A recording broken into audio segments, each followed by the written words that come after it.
It has been 223 days that our families are held hostage by terrorists in Gaza. Yet people and many institutions and human rights organizations around the globe are either staying silent or are even violently calling for a genocide of the entire Jewish people, which is what we're going to talk about in part today. And that is why these conversations are so important. And of course, in true Upfront podcast tradition, we are speaking openly and frankly about even the most uncomfortable topics. Now let me tell you a bit about my guest today, which is the brilliant Eitan Chitayat. Eitan is a creative director, copywriter, and brand builder, and founder of the Nazi branding agency in Tel Aviv. Eitan's been delivering branding campaigns for over 25 years. He has lived in Hong Kong, London, Tel Aviv, New York, and Boston, working with clients such as Google, Volkswagen, American Express, and Toyota, as well as with Israeli companies, like the Jewish Agency for Israel and Taglit.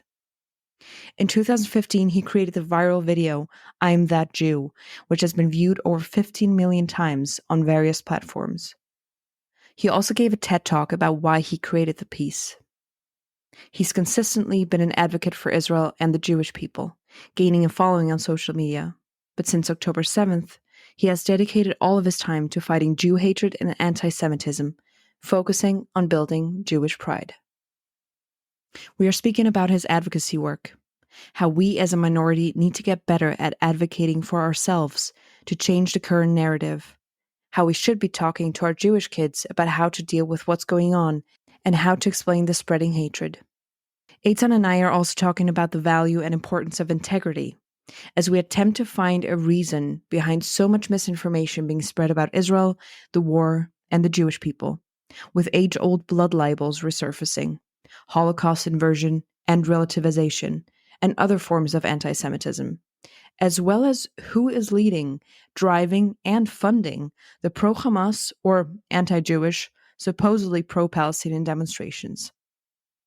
I wanted to preface this by adding a small factual correction that is pertinent to understanding the situation better, especially since we have recorded this conversation in advance to its publication today.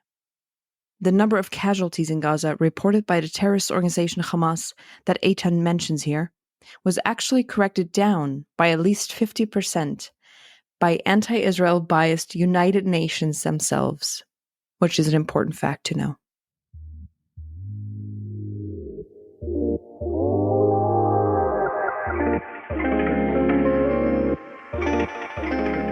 Welcome to this episode of the Upfront Podcast. As always, I am your host, Nina Mueller, and this is the place where you get your dose of upfront and honest conversations with people from all around the world.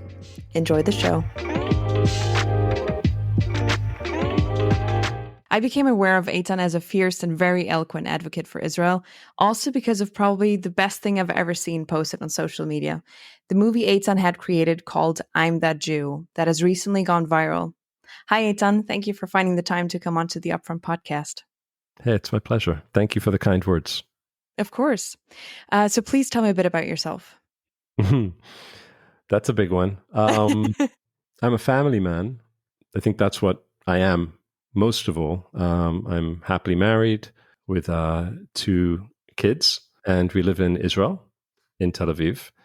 I was born in Israel. I grew up, though, in Hong Kong and London. I lived abroad until I was 19 years old, came back to Israel, served in the IDF, and went to university here as an English Lit major.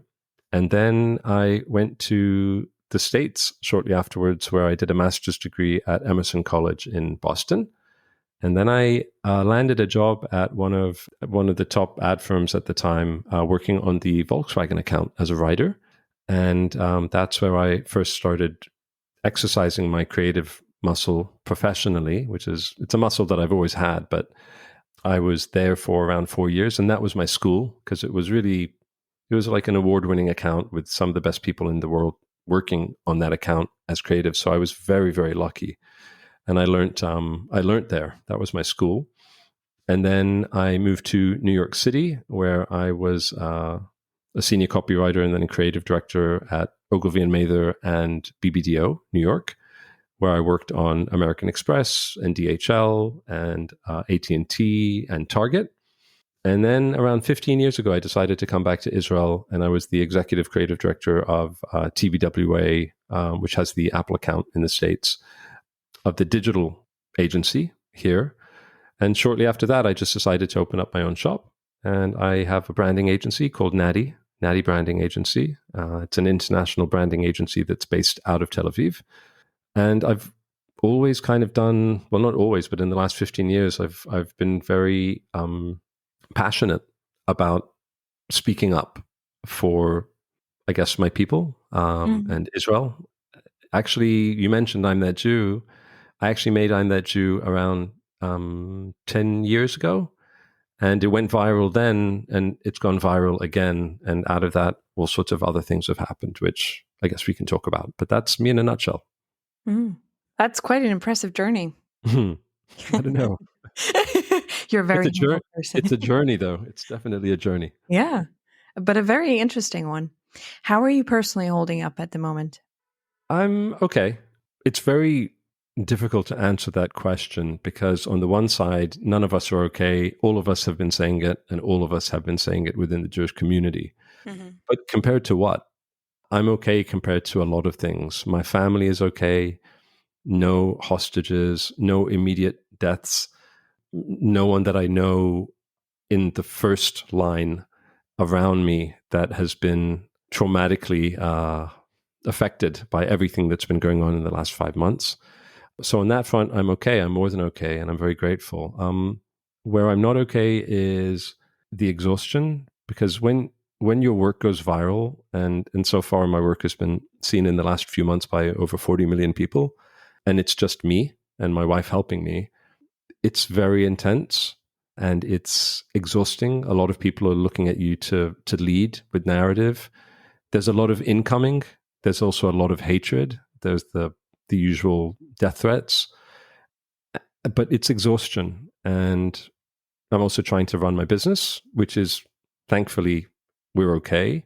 We've also got the kids. And now it's okay. But, rewind, for a few months, we had rockets coming in every day, 4, 5, 6 times a day in the bomb shelters. So it feels like years ago, but it wasn't. But I'm okay. I'm okay. Yeah, I know what you mean. It's the collective that is deeply disturbed and traumatized. Yeah, it's some of the social media work is making, just strengthening the Jewish people, and some of it is working with some of the hostage families, and some of it was a little earlier on. I went down to Sderot and I documented what happened there. I went to Kfar Aza and I documented what happened there. Those are the times where I really wasn't okay. And the days after going there and filming and then putting it out there just to show people that it happened, I was numb. I was numb for a while because that's the only way that I could cope. So I cannot begin to imagine what families are going through, people who have lost people, people who are still waiting to hear if they've lost people, people who are holding out hope for potentially, their loved ones coming home, everyday soldiers. It's just fucking hard, man. It's just hard. Everything is hard, but I'm grateful for where I am right now. And as you mentioned, you have kids. How do you tell them about what is going on? Because I'm sure that they do see some of it on, I don't know, social media maybe, or TV. Well, luckily, we're the kind of parents that are against smartphones and, just like access to news. We don't watch TV. My wife and I, we read. And when the kids are watching, they can only watch on the weekends and they watch shows. So they're not exposed to the news.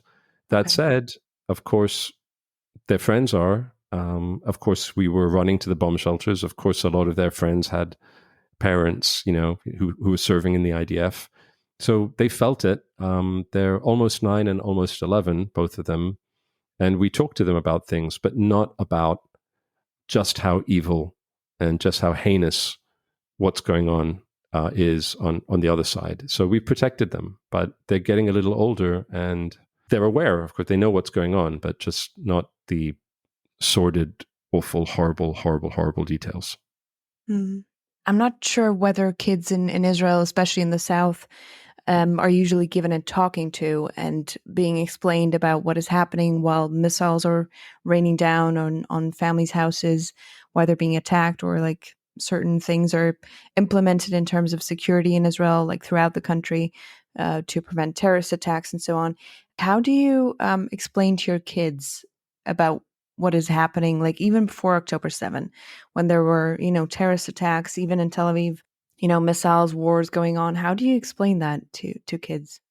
Well, with our kids, we didn't explain terrorist attacks within Tel Aviv. We kind of try to keep it away from them just because I just want our kids to be kids. Mm-hmm. So whatever we can keep from them that won't make a difference to them this way or the other, besides a bit of sensationalist, like, oh my God, reaction.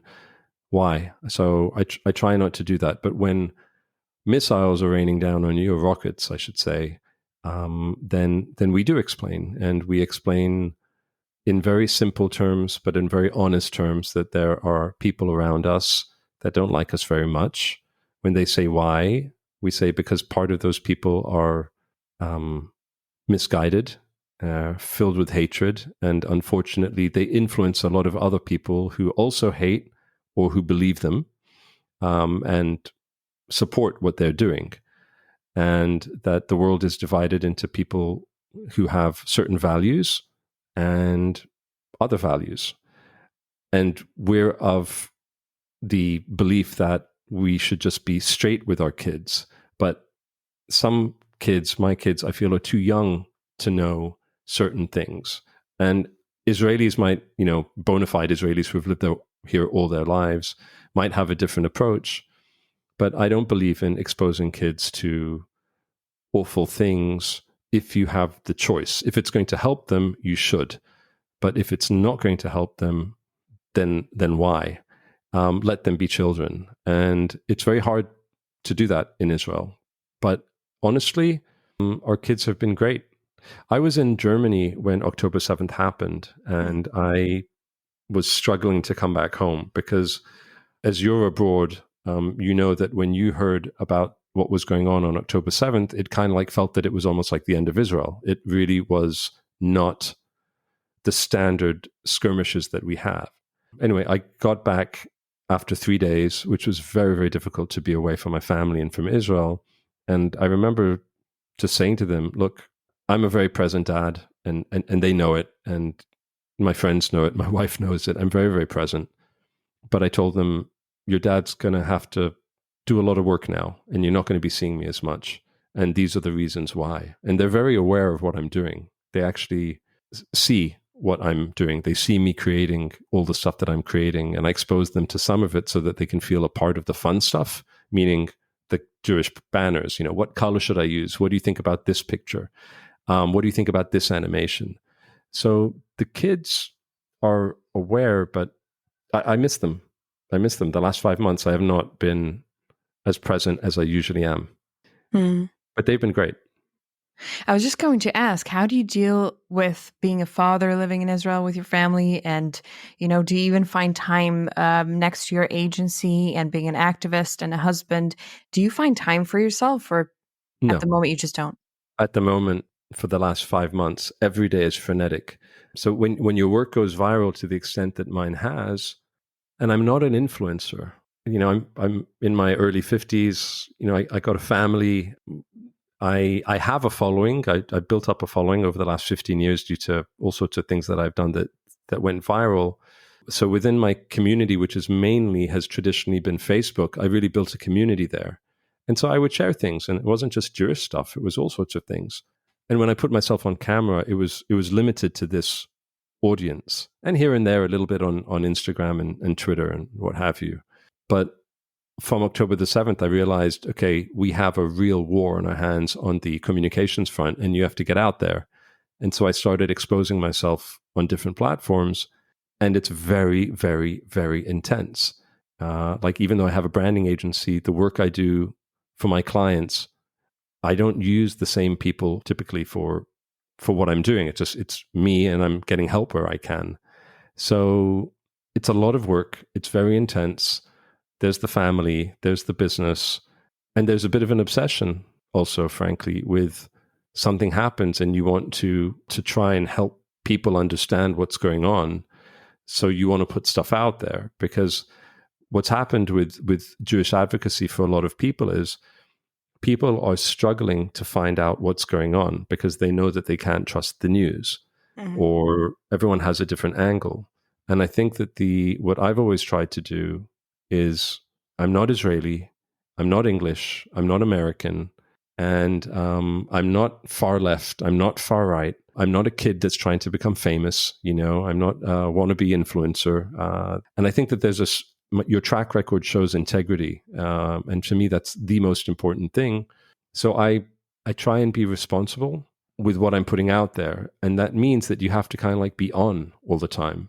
And that leaves very little room for myself. And that's one of the reasons why, when you ask me if I have any time for myself, no, I don't. And it's something that I'd like to change, but not right now, because I've got to serve my people. I mean, that's kind of like, not everyone can do what I do, not everyone can do what you do, and not everyone can do what that entrepreneur is doing to help people, or that mother who's trying to, galvanize her physical community to help. Everyone's got their strength. Mine is narrative and trying to speak up and embolden and strengthen and defend and fight false narratives for my people. And that's my purpose right now. In addition to the clients that I am working with, which I give 100% as well, those two things are of paramount importance. So I miss being able to do the things that I used to do. But man, what some people miss compared to what other people who have gone through such trauma and are still going through such trauma, let these be my problems. Do you know what I mean? Mm-hmm. Yeah, absolutely. And I think that's why it's driven by something else than, like, exactly as you said, not wanting to be an influencer and promoting some makeup brand or whatever it is, but actually a higher purpose, if you want to call it that, speaking against a narrative of hate and misinformation and all that. But I have to say, your videos are always very inspiring to me, and you seem to always still, in a way, find a means to speak very compassionately and of quite a lot of nuance, I find. How do you not become cynical when you're exposing yourself to all of this online misinformation, quite frankly? Well, I'm cynical about the misinformation, but I think it boils down to something very, very simple at the end of the day. There are people who have an agenda to wipe us out. I think that's very difficult for some people who are not Jewish to comprehend. But there are some people who don't want us here, like physically do not want us here. How do I know? Because they're fucking launching rockets at my house. How do I know? Because they're killing people for being Jewish around me. How do I know? Because they're demonstrating at Holocaust memorials in the United States, which has nothing to do with the current conflict. So there are people out there who are determined to kill us. And they have a voice and they have a narrative and they are organized and they are being funded.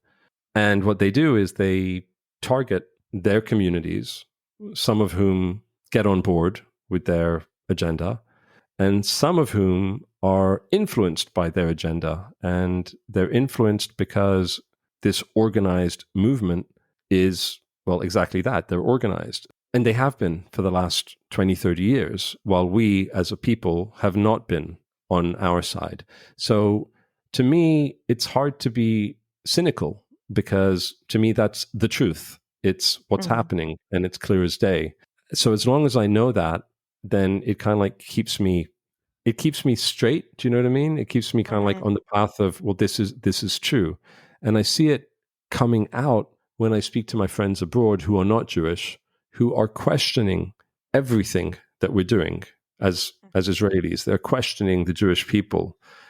And when you go there with people and they're not very comfortable going there for the most part, you have to kind of park the cynicism and you have to say, look, my friend, what's wrong with saying, today I stand with the Jewish people against anti-Semitism? I had a conversation with someone recently and they said, well, I don't want to pick sides. Now, when you get to that stage with good people, with wonderful people, with real mensches and women who are straight up good people, and they always have been, and they are. But they're saying that to you. These are your friends, that they're afraid to say that we're against anti-Semitism because of an association with something.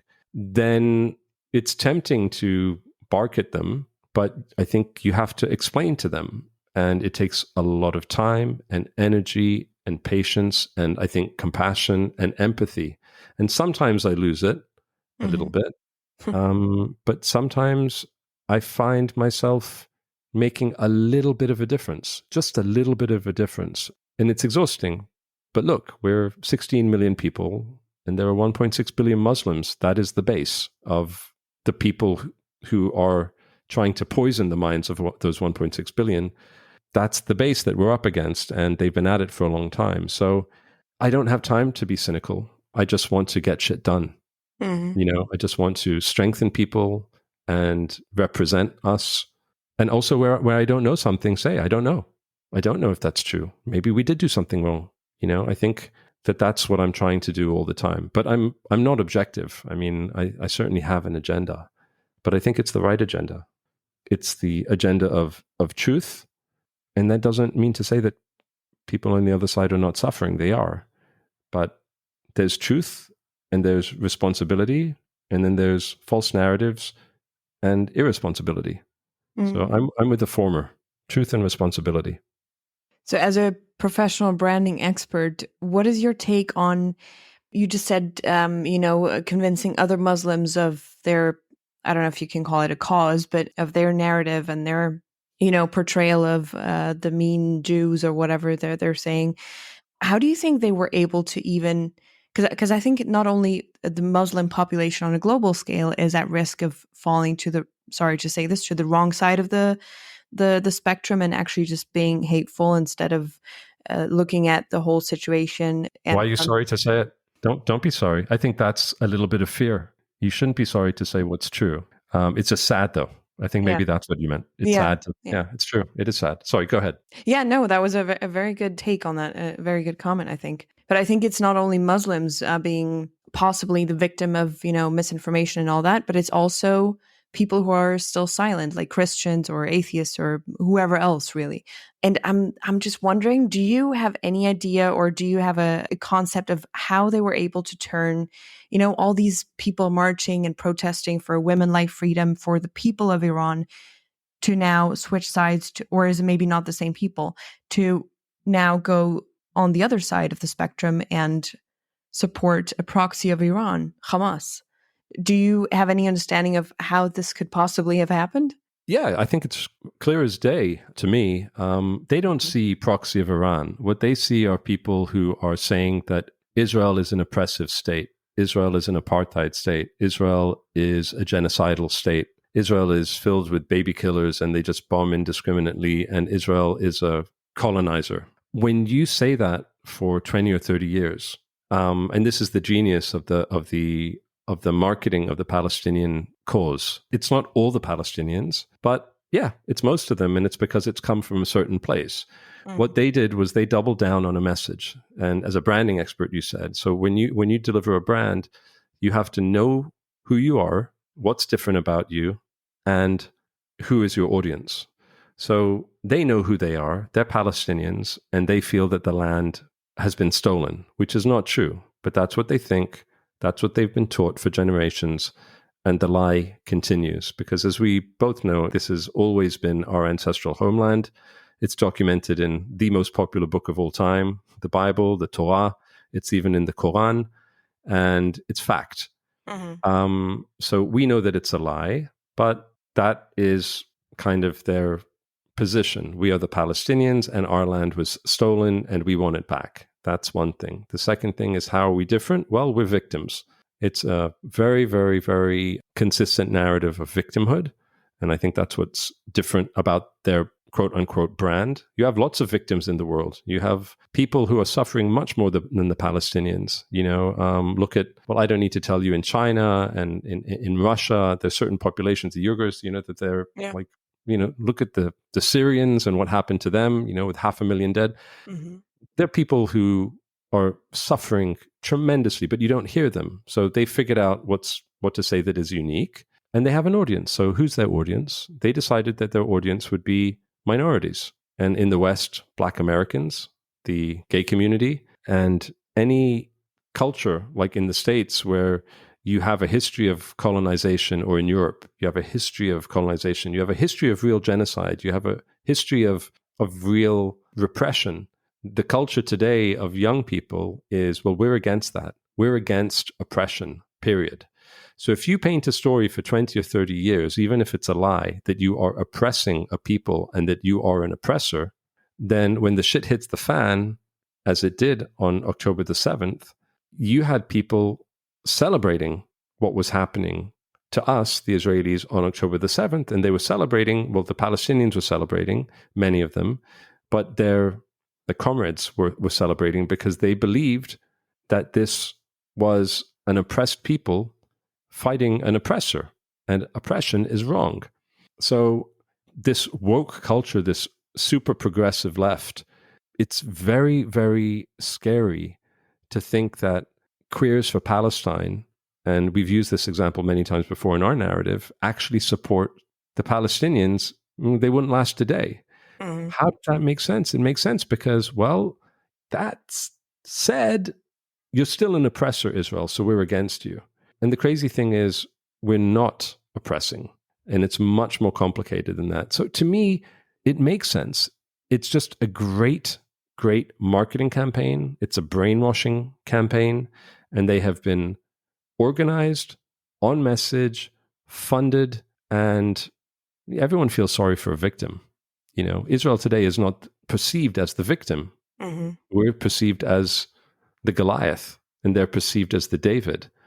And I think that's one of the biggest challenges is when we started becoming stronger as a country and we started winning against the multiple Arab armies around us that were hell-bent on our destruction. In the heyday, we were the David, but we're still the David. We're just not perceived as the David because, again, as the branding expert, they've done a much better job. Now, I don't think that they have a good brand. I think we have a good brand. Because a good brand is a brand that stands the test of time and is based on truth. And I think that in time, the Palestinian narrative will crumble because the world is already beginning to see not who the Palestinians are, because I don't want to make generalizations, but they're beginning to see what the Palestinians want and how they go about getting it. I always think that the truth wins out. I don't know what the price will be, but the truth will win out. And a strong brand is consistent with its truth. And we've been consistent with our truth for thousands of years. And if you look at the Palestinian narrative, and I'm not saying this to be a dick, but as a brand builder who's built brands for almost 30 years, our brand is based on us and who we are. When I look at the Palestinian brand and the Palestinian narrative, I don't think it's based on them. I think their brand is based on us as well, because they've painted themselves as victims.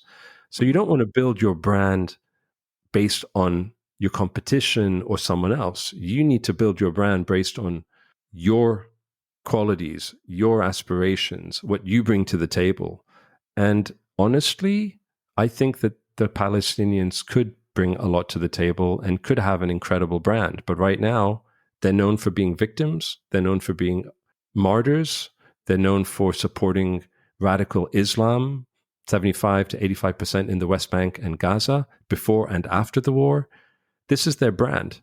And when people catch on to that, when moderate people with Western values catch on to that and can get past the lies, they'll see a brand that they, do you really want to support this people, this nation, because you know what kind of country they're going to be? Or do you want things to change for the better for them and be the type of people and country that they really could be in the most positive of ways? I don't know if that's a lot. That's a really long answer to your question. No, but a great one.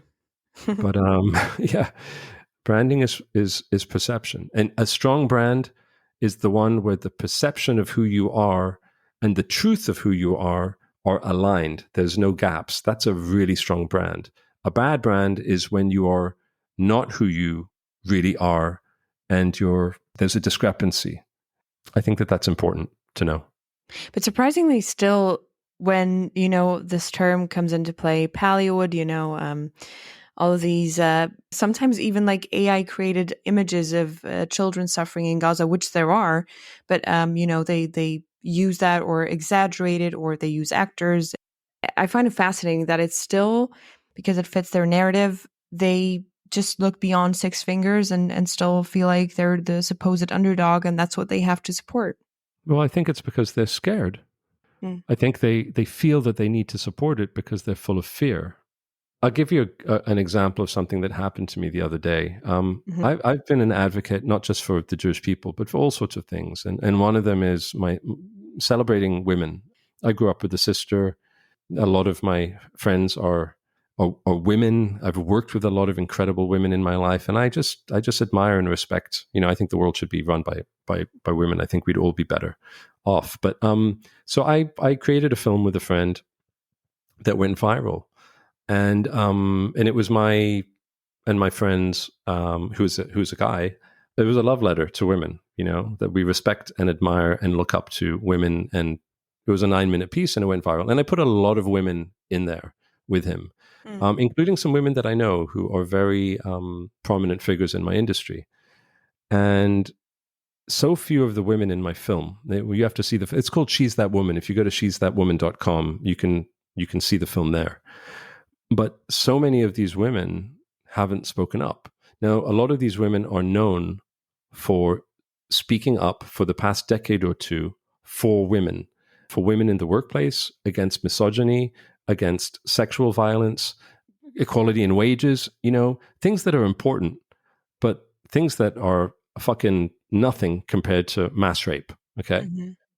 So they have consistently been speaking up about all of these things. Yet when it came to what happened on October 7th and the immediate aftermath, and to this day, a huge amount of these women have not spoken up. Now, there's 3 reasons to me why they haven't spoken up. One is that they're not really feminists. They're selective feminists. So if you're a selective feminist, then fuck off. Okay. Yeah, because then you're not a feminist at all, I would argue. Yeah, exactly. It's all women or not. Yeah. Another reason is because you're a hypocrite. Mm-hmm. Another reason is because you believe, you're a hater and you believe that what happened was okay. So that's 3 things. Sorry. And the 4th thing is because you're scared. Because you're scared to speak up. Because as soon as you speak up for the Jewish people, you're automatically accused of something that you might not be, which is maybe supporting Israel with its policy. But it's fear. I think a lot of people are not speaking up because of fear. And the example that I wanted to give you was recently I put up a post, because I've been very vocal about it and in your face, and I'm trying not to just do it on Instagram and on Twitter, but also on LinkedIn as a professional platform. For the last 4 months, if you go to my LinkedIn, you'll see that 95, 96, 97% of it is about the conflict. Because what the fuck else am I going to talk about right now? It's what's going on is just, it's affecting all of us. And it speaks to your integrity as a person, your authenticity. Yeah, I guess. I mean, I guess I don't view it that way just because I am who I am. But yeah, I can see why you would say that, and it is important. It is important to speak up for the things that you believe in. That's how that's how I'm built, for whatever reason. But I put up a few posts, and one of them was pretty much what I said. It's like, all of you, and you know who you are hypocrites. You're fake. I've lost all respect for you. And I actually got a response. And I'm not naming anyone here because I respect this woman greatly. It wasn't, I wrote a message that wasn't at her individually, but she was part of the, where the fuck are you? Mm-hmm. And she wrote to me personally after she saw that post, and she said, look, I'm sorry that you're not feeling the support. And let's just say that I saw your message and I heard you. And I was like, what do you mean you heard me? None of you have spoken up. I've been an advocate for you. You've been an advocate for all women. And she said, don't dismiss our not speaking up from the fact that we might be doing things behind the scenes. Fuck that is pretty much what I said. Like, behind the scenes, I'm not a Jew with trembling knees where I'm going to say thank you for doing things behind the scenes. When your people are being slaughtered online and vilified, and you can see the anti-Semitism, you fucking speak up. And if you don't speak up, that's on you. You've spoken up for everyone else. This has got nothing to do with politics. Rape is not resistance. Mutilation is not resistance. Burning families alive and women is not resistance. Kidnapping women and holding them hostage is not resistance. And that was it. And I didn't hear from her. But yesterday, all of a sudden, I saw a little post. So I'm not speaking for her, and I don't know why she did what she did, but I imagine that the fear in this world that we live in of speaking up against something that, you got to speak up with your facts in mind, not with your feelings, because it's very easy to say, oh my God, there is a dead baby. This is absolutely awful. And it is. But you have to ask, how did this baby die? Why did this baby die? When did this baby die? Who killed this baby? How did it happen? You have to lean into that. Otherwise, we become a world of feelings and we're not a world of facts. And in the court of law, you don't deal with feelings, you deal with facts. What actually happened? What is the context? But that stuff is boring, right, Nina? I mean, facts are boring. I'd rather just see a picture and a movie that just shows some dead people and say, this is why it happened. And then someone's going to share it. So when you have all of that stuff going on and it's a tsunami of just hatred and vilification, then to be the one to stand up and say, hold on a second, just hold on 1 second. Is that true? Did that really happen? Mm-hmm. Let's talk about it. You're going to get fucking torn apart online. And I can tell you that I experience it on a daily basis. But I think it's the people that speak up for the truth and don't fall for the lies. It doesn't mean that you can't question, but question, talk, put it out there, learn, be brave. Where, like you said, in court, it actually matters what facts you present. And now we're in the court of public opinion, really, or that's what it feels like, at least. But I also think that even like when it comes to women, not every man who is accused of sexual misconduct should be deemed a man who has committed sexual misconduct until it's proven that he has committed sexual misconduct. Mm-hmm. It can be about theft. It can be about breach of contract. And it can be about what's happening right now. Look at the facts. 30,000 people have been killed in Gaza? Maybe, but where's that information coming from? Hamas. Mm-hmm. Okay, well, who are Hamas? A terrorist organization that you all saw massacre and film themselves massacring all these people and whose job it is to lie to people. And yet people are quoting their numbers. The problem is when you challenge someone to revisit the facts and say, hold on a second, if they've already shared, if they've already spoken up publicly and said something that is deemed wrong, it's also very scary to admit that you were wrong. You have to kind of there's your integrity out the window. Mm-hmm. So when you see these Hollywood actors speaking up and wearing these red pins on, at the Oscars without knowing what these red pins mean, and we know what they mean, the red hands are, a symbol of another heinous, barbaric attack on Israeli citizens. That's what they represent. They don't know that. So if you don't know anything, don't speak, because the more that you speak without knowing, the more you're harming not only us, the Jews and the Israelis, but you're actually harming the Palestinians because you're feeding into their narrative, and their narrative isn't getting them anywhere. It's a real fear of also when they get it, understand it, there's this aha moment, and they're like, okay, but what do we do now? Because I've been speaking up against you. Mm. Well, that's also scary to change. It's like I always teach my sons, you want to be a good person, you have to be able to courageously admit when you've done something wrong and accept responsibility, because that will make you grow. And unfortunately, we're seeing a lot of grown adults that don't do that. Mm-hmm.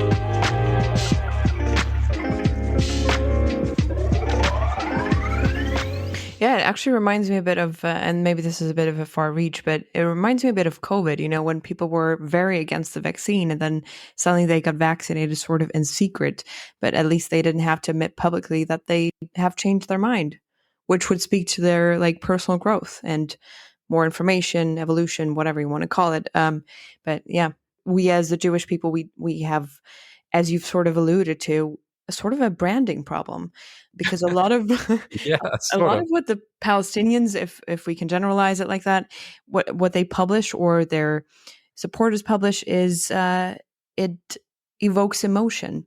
Even the AI generated pictures of kids with 17 legs, it evokes more emotion than us publishing, podcast episodes and posts and all that about, historical facts and facts about what is actually happening right now. And can we trust these numbers of casualties in Gaza because it's published by Hamas, as you said, and all Well, that. let me ask you a question on that point. If God Mhm. forbid, I mean, do you have children? No, I don't. Okay, let's just say you did, Hmm. and God forbid something tragic and awful happened, and they were killed in a bombing attack. Would you parade your dead children around and let other people do that publicly for you? Absolutely not. Okay, so I wouldn't either. Hmm. And I hate to make this generalization, but when you've heard that the Jewish people celebrate life and the Palestinians celebrate death, they're talking about something in radical Islam, which is like this world doesn't matter. This world doesn't matter. It's all about the next world, which I think is just awful, personally. Yeah. But the culture of life and death is also connected to the example I just gave you. The sanctity of life, the preservation of life, the respect for life, for ourselves, and even for our enemies. And any Palestinian or Arab or Muslim listening to this right now, or any hater will be like, fuck off, Eitan. Yeah, you really love life. Look at all the people that you're killing. And then I would say, look at context again. But if we get past that, the ability to protect the sanctity of life is also when the way that you treat someone when they're gone. And I look at the people who hate us and what they do and how they show the dismembered bodies and they show the death and the destruction. And they do that also not in this current conflict, but in other conflicts when there have been strategical strikes. They parade the dead around. They don't do it because of any other reason that they want the world to see. They want the sympathy. They want the eyeballs. And the media loves it. The media loves it. And that's why the media is complicit and this perpetuates the conflict.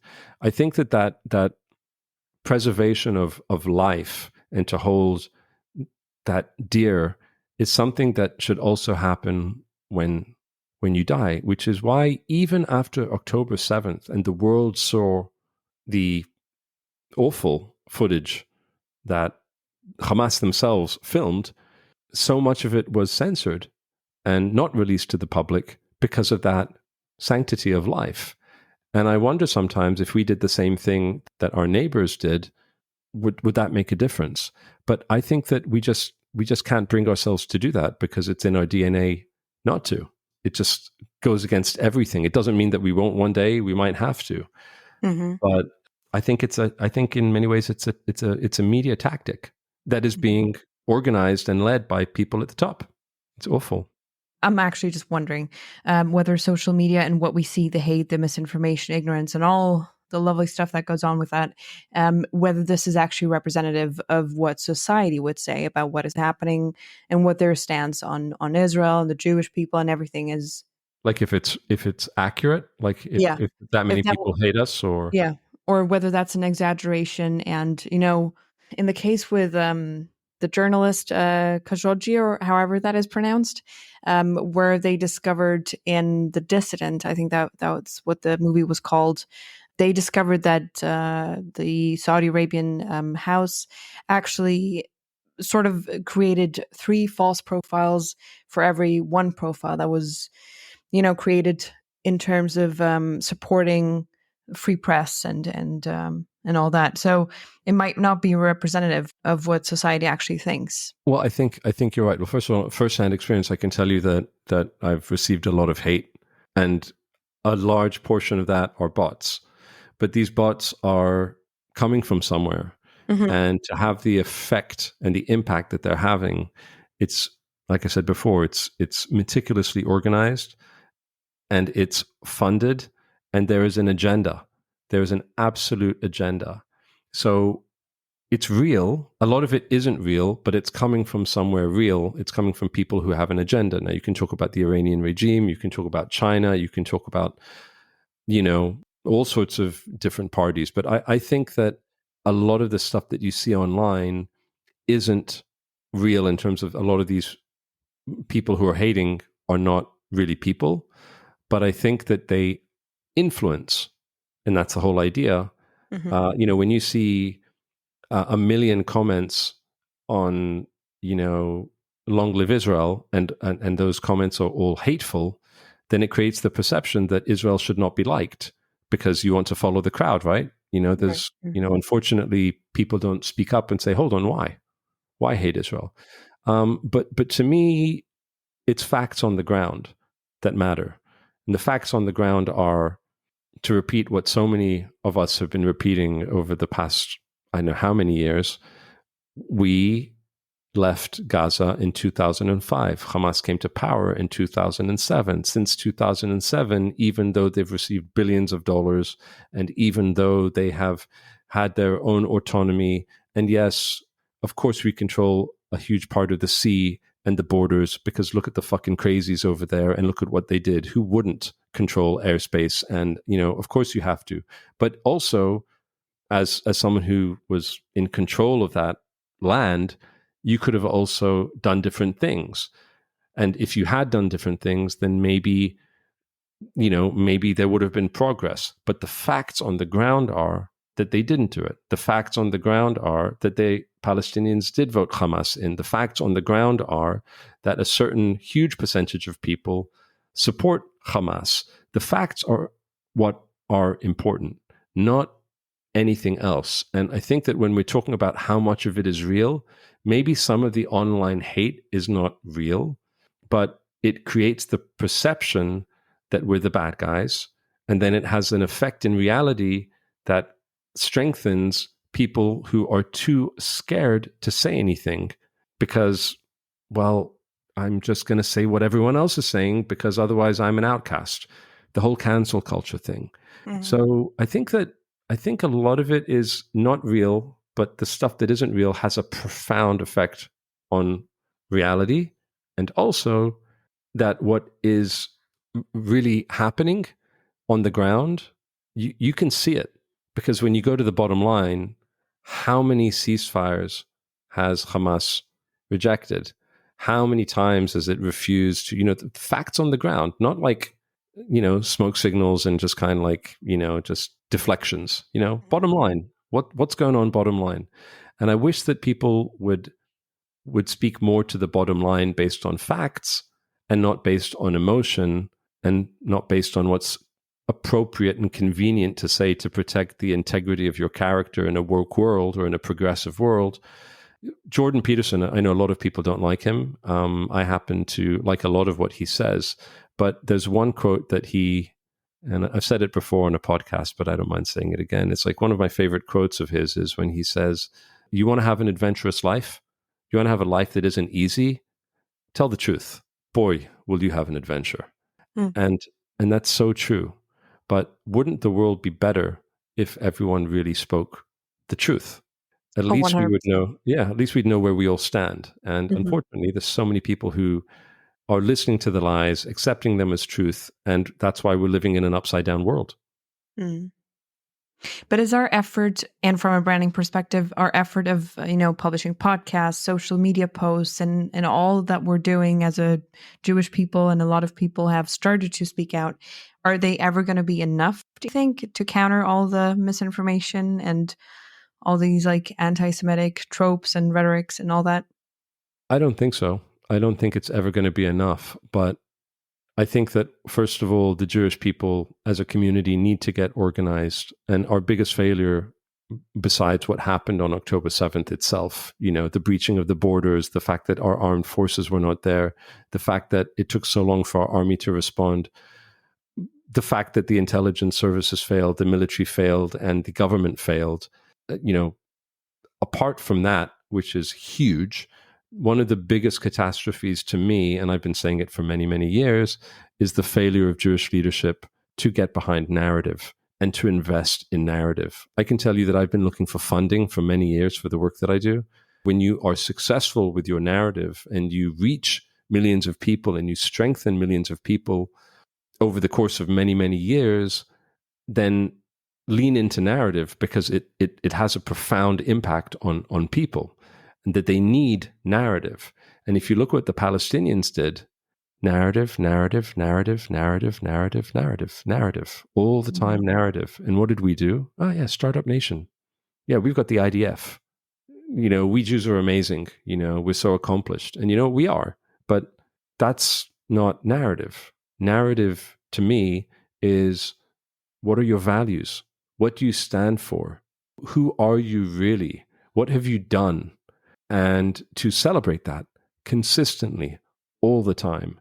So if we can get organized, if we can get the people within our community and our allies who are willing to invest in narrative and an organized narrative, then yeah, we could stand a chance, because I think that we're pretty fucking smart people, but we're not organized. We're behind the curve.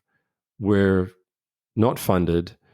And I think that it's going to take a lot to get to righting the wrong of the narrative. And it also requires action on the ground. Like, a brand should not just say what they are, they should do what they are. Which is why, at least on my social media, certainly not recently, but whenever there's a flare up, and if I feel that we as Israelis or the Jewish people or part of people within our community have done things that I think are morally reprehensible, then I stand up and I say it publicly, which has pissed off a lot of Jewish people. But that's one of my values. When we do something wrong, we should say it, so that when we really do something wrong, people know. And when people are telling us we're doing something wrong, then we can say, well, actually, no, that's not true. And we'll have some credibility. So if we can get organized and get funded and forge allies, real allies, then we could. But a lot of things have to change. Social media has to change. Policy has to change. All sorts of things need to change. It's not just narrative. But, I'm not one to say I told you so, and I won't say it now. I just wish that we invested more in narrative. It can actually help save lives. Mm-hmm. Yeah, definitely. And as you've actually alluded to in another podcast of yours that I listened to, or where you were also speaking on, you actually mentioned that you think the Jewish people as a minority, because I think a lot of people do forget that we're actually a minority. It seems that we're omnipresent. Some people have said that we're like ruling Hollywood, as you can see from the Oscars. We're clearly not. We're also ruling the financial world, which is obviously not the case, especially when you look at how Israelis spend on their credit cards, for example. But and this will probably be a very unpopular opinion, but to me personally, it does feel a bit problematic that so many diaspora Jews have never spoken out about Israel and being Jewish and proudly standing up also against antisemitism before October 7. And now, over the past months, it seems like a lot of Jews have sort of, jumped on the bandwagon because it's become more popular amongst Jews to speak up. And I find that a bit personally very disappointing, to be honest, especially looking at our history and what we as a people had to go through. It's a bit disappointing for me personally that it took October 7th for a lot of people to speak up. What are your feelings about this? Well, I've never, you're speaking to someone who's never really not spoken up about it, but I try not to judge. I mean, there are a lot of influencers out there and people who are also not influencers, just sort of regular people that are trying to shame prominent Jewish people into speaking up. I wish they would, but I'm not in their shoes. I don't know. I can tell you that as a father, to get death threats, and who am I? I'm a nobody, but like imagine someone who's got 15 million followers on social media and they're getting very credible death threats and they have children. I don't know if I would speak up, so when I know certain celebrities that I've been working with and in touch with, that are down with the Jewish cause, that are doing incredible things behind the scenes. But should they speak up? I sure wish they would. but I'm not going to judge them for not speaking up right now. You want to be disappointed. I think I'm disappointed with you. I think we got a massive slap in the face, a colossal, just horrendous, uppercut to the solar plexus, just like we just got pummeled right now. Mm-hmm. And we're still in shock. And I think that a lot of Jewish people, and I'm not talking about the haters amongst us who I think are morally lost, like Jonathan Glazer, who actually went to the same school as me for JFS, who is the director that spoke up and criticized Israel and refuted his Jewishness and for what's going on, which I think is sad and ridiculous. I'm not talking about those people, but I think that since we did get that slap in the face and it shook people, I think that's good. I think that's good. And maybe we needed that. Not the price that we had to pay. I'm certainly not saying we needed. I'm just saying we needed those people. Those people needed a wake up call. Don't leave it to the Eve Barlows and the Emily Schraders and the Hen Mazigs and the Eitan Chitayats and the all the people that we so many people that we follow to speak. You speak up, and that's what I've been saying from day one. Speak up, but not only when things are bad. Speak up when things are good too. Don't hide your Jewishness. Of course, walking down with a Magen David in a heavily populated Muslim or Arab area in France, in Paris, is probably not a good idea. But that doesn't mean that you can't speak up in a different way.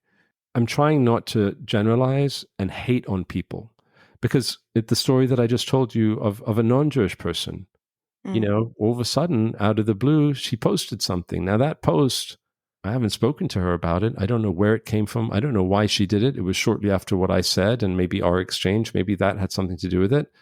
But I didn't publicly shame her. I do believe that while some people are saying, don't bother asking people to speak up because they're not going to, and quite a few influential Jewish people have said that. They said, just fuck them. If they haven't said anything now, they're not going to. I do not believe that is true. I do not believe that is the right message. I do not believe that people should think that. I think there is always hope.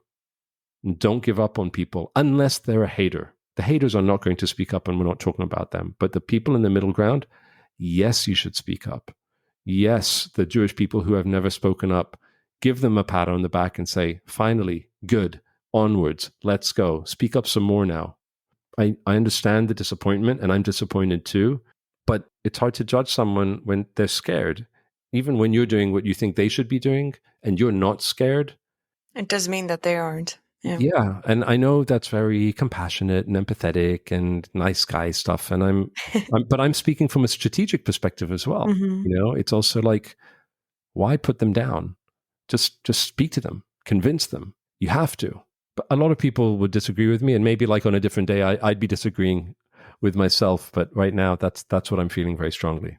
The disappointment was more about like the fact that so many people in the diaspora were shocked about what happened on October 7, where in Israel it was different. It was perceived very differently.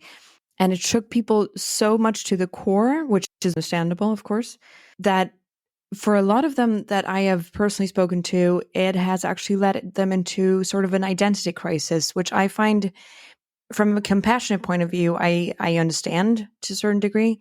On the other hand, I'm thinking, maybe if you would have spoken out before October 7 in one of the wars or after a terrorist attack, maybe we wouldn't have come to that point, If we would have, shown a more united front as a minority, as many other minorities do, maybe it wouldn't have come to that, So the identity crisis now is?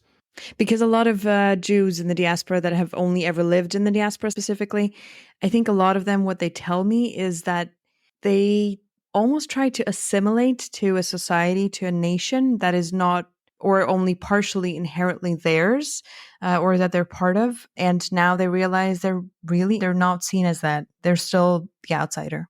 Yeah, and I think that that's because of humanity. I mean, we are a minority, and we will always be outsiders so long as we say that we are different. I mean, I'm not the type of person who try and act differently, and I'm outspoken, I'm a creative, I do this, I do that, and I'm Jewish. And that's what it is. When I'm attacked for being Jewish, you better fucking back off, because I'm going to stand up for myself. And that's me. So it Mhm. doesn't mean that you need to be overtly Jewish all the time. But I do agree with you, when your people are being attacked, when your heritage is being lied about, when the country that is the only Jewish state in the world, the nation state of the Jewish people, is being vilified, and I'm not talking about now, I'm talking about for the past, 75 years, Mhm. then I think it's a failure of parents also, who have let their children not know that. You have to lean into who you are, and lean into where you come from, and lean into your heritage, not because it's just kind of like, I think, the right thing to do as a human being, where do you come from? But because to not do that means that you don't really know who you are. And if you don't know who you are and where you belong, then you're either going to just like avoid the topic altogether and never speak about it, which I think happened, and let's just assimilate and pretend like we're other people. Or Mhm. when the shit hits the fan and something like this happens, and you realize that those people around you, the non-Jewish community around you, have labeled you as a Jew. You just didn't know it, because you thought that you could just, well, Blend in or blend in, which is Mhm. fine. You can blend in. Mhm. We should not say should or shouldn't. It's the wrong Mhm. thing to do, which is in itself an oxymoron. Shouldn't, say that, but Mhm. fuck it. I'm saying it. You should celebrate who you are publicly, if you are proud of your heritage, all the time, just like Black people do. You Mhm. should celebrate the fact that you're gay if people are against it, because you feel that that will make people understand who you are and maybe get to know you in a certain way. You should celebrate the fact that you're Jewish, and that you have a very rich culture and heritage and lineage. And to this day, I think that we're continuing to do the same types of things that our forefathers and mothers did, which is, I don't use words like the light unto the nations and the chosen people, and that our whole agenda is tikkun olam, and to make the world a better place. I just think that within our culture, for whatever reason, we just happen to do that. We statistically are disproportionately creative and involved in society and the arts and the sciences and medicine and technology and leadership roles disproportionately. And I think that's something to be celebrated, just like any other culture would celebrate who they are. So I don't fucking remember what you were talking about, but but there you go. So speaking of identity, you have lived in a lot of different places yourself, and you've alluded to, you're not Israeli, you're not this, you're not that. Like, how do you identify as a person? And has this like feeling of what you would describe as your identity, has that changed? It's a tough question to answer. When if people haven't seen I'm That Jew, I think that that's a good way to get into my head. Like, I'm not any one thing. Like, the thing that's interesting about the narrative of the film that I made is, on the face of it, I'm That Jew is first of all, it's a statement. I'm that Jew. That is my statement to the world. And you can't argue with it. I'm that Jew. Okay, well, is a Jew a land grabber? Is a Jew a money hoarder? Is a Jew, all the stereotypes that we are? Fuck no. I'm that Jew means that I'm this, and I'm that kind of Jew, and I'm all of these things. Like, the idea is to kind of like break the stereotype. So when you ask me, what do I identify as? I identify as a father of two boys. I identify as a husband, as a man who loves his family very much, and who loves his friends. I identify as a man who is proud of my Jewish heritage. I am a proud Israeli. And a proud Israeli means that sometimes I'm out on the streets demonstrating against the government that a lot of my enemies want gone. Hmm. It doesn't mean that I would want to get rid of my government like they would want to, but it means that my country celebrates and tries to celebrate tolerance and coexistence and freedom of speech and the equality of women. And we're not perfect, but I identify as a proud Israeli. I identify as a hard worker. I identify as a man who wants to try and make the world a better place by the time I leave, and not for just my kids. I mean, that definitely is true, but I think it's just because it's the way that I'm built. I don't know why. And I'd identify as a creative. I can't not make. If I'm not making, I'm depressed. So I identify as a lot of things, but I just want to try and be a good human being and do the best that I can in that context. Mm. I would like to ask you, because you said you're not on the left or right spectrum of politics, what would you like to see happen in Israel and the region in its entirety when or if, hopefully, this war comes to an end? What I want is I want a change of leadership here. Mm-hmm. I don't think that that's going to solve the problem that we have in the Middle East, but I've never voted for Netanyahu in my life. I'm not a hard left-winger either. I'm in the center, maybe center, a little bit right because of security. But that's what I would want to see here. I would like to see our country come together a little bit more.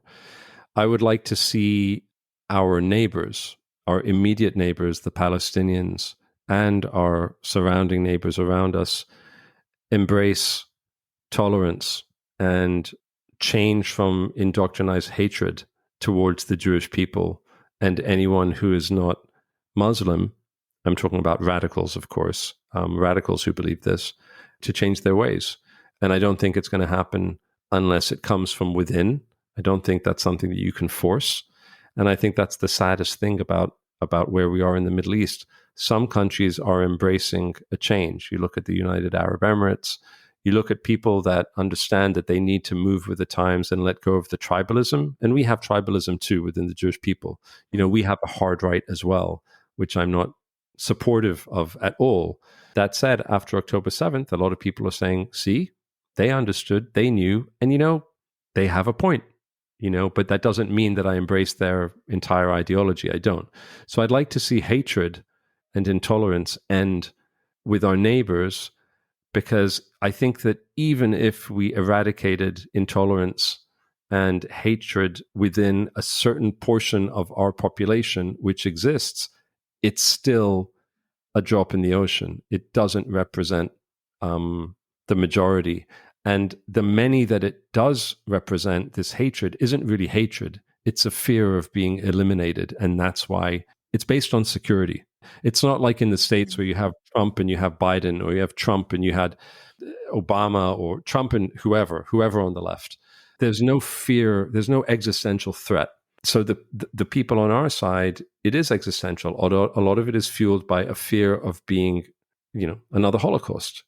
So I think that the real challenge is, what is the world going to do, and what are the Palestinians going to do, and what is the Arab world going to do about radical Islam that is fueling hatred day in, day out. It starts by the imams in the mosques, and it gets to American college campuses. The same narrative, the hatred, it comes from a certain place. And I would like to see that change. But for that to change, you have to be unprogressive. You have to be unwoke. You have to have the guts. You have to have the nuts. You have to have the fucking courage to say, this is what's happening. It's not a nice thing to say. It's not going to make you feel good. It's going to go against every fiber of your progressive, this is not what we should be saying, worldview, but it is a truth. And if it's true, then let's say it and let's deal with it. If you cannot do that, if the world cannot do that, hold people accountable, then nothing is going to change. And that's what I want to see happen the most. When you take out the school books that are filled with hatred out of Gaza and probably in the West Bank, and if you take out the people who are inciting violence, and if you take out all of the false narratives that parents are teaching their children about how this land was stolen when it wasn't, if you kind of like take that down drastically, then you need to fill it in with something else, which is maybe go to school and learn about things that will make you a better person. Study the sciences, study the arts, Don't listen to Hamas. Don't listen to the leaders of Hezbollah. Don't listen to ISIS or Al-Qaeda or Boko Haram. Don't listen to the Muslim Brotherhood. If you can reduce the amount of organized intolerance and hatred and negative education and fill it in with something which is more tolerant and accepting of the other, which is not, from what I've understood, the way of our neighbors. If we can't do that, then it's just not going to happen. That's the big change. And that's what a lot of people have been saying. Go to Gaza, make sure that Gaza is now rebuilt, that Gaza is governed by a multinational coalition of countries that are for coexistence. And then, as a third step, educate the population for coexistence. That will have a profound effect on the region. Whether it's possible, I don't know. If people are going to say, no, but you stole my home. No, but you're a Jew and I need to kill you. No, you're a liar. No, no. When we're not going anywhere, then I don't know where we're going to get to. Probably nowhere, because if people are going to try and kill us, exterminate us, destroy us, wipe us out, by God, we're going to fight back. And next time it won't be 30,000 people, it'll be 100,000 people. And we'll do it too, because to not do it means we would be dead. But if you didn't have that hate to begin with, and you have a land of your own, and you don't just keep saying you want all of it. Remember what I said before about the bottom line is facts on the ground? Facts on the ground are that the Palestinians want the whole of Israel. That is the fact. That is the vast majority of Palestinians. They do not want a two-state solution. I'm saying they, I'm meaning those people who are against it.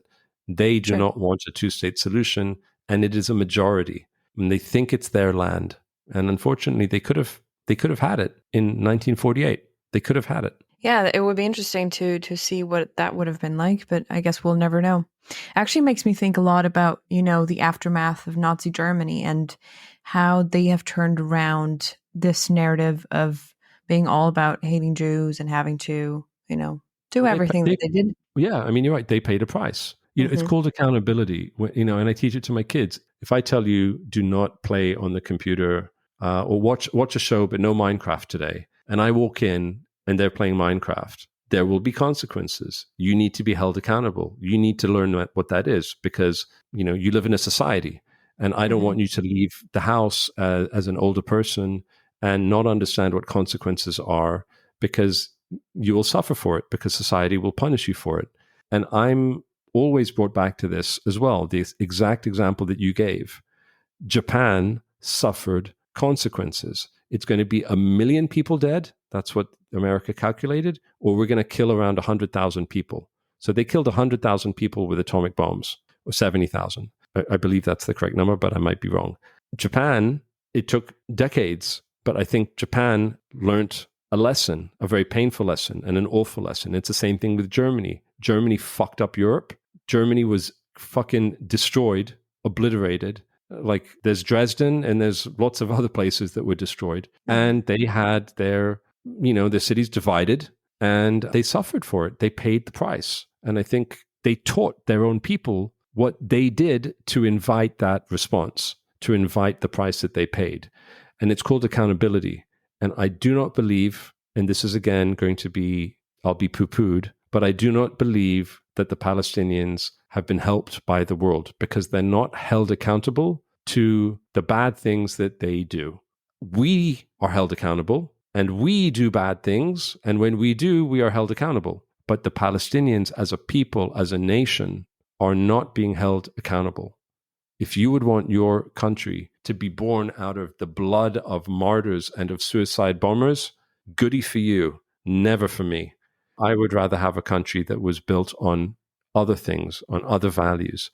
But they're not held accountable. It's one big sympathy parade.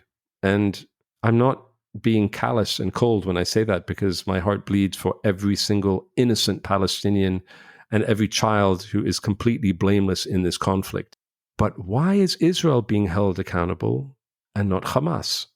Why is Israel being held accountable and not Iran? Why are the Jewish people being held accountable in every single country in the world and not the angry mobs who are screaming for our genocide day in, day out? There is no accountability there.